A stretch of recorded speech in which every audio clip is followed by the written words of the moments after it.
Kala fantasi cinta berujung kematian di Brastagi Sumut, kronologi lengkap jasad Mutia Pratiwi dimasukkan ke tas dan dibuang.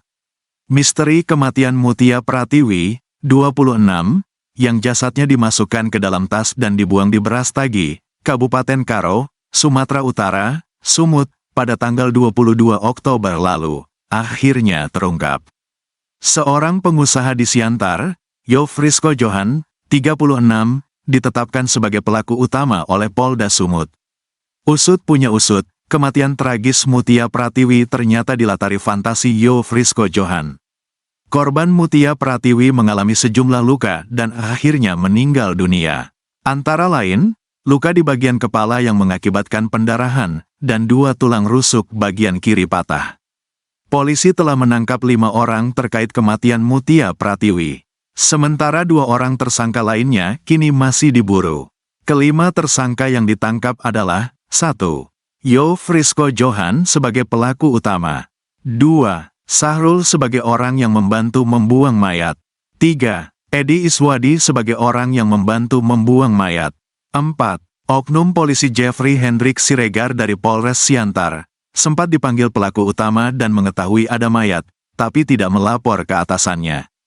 5. Oknum polisi Hendra Purba dari Polres Simalungun, sempat dipanggil pelaku utama dan mengetahui ada mayat, tapi tidak melapor ke atasannya.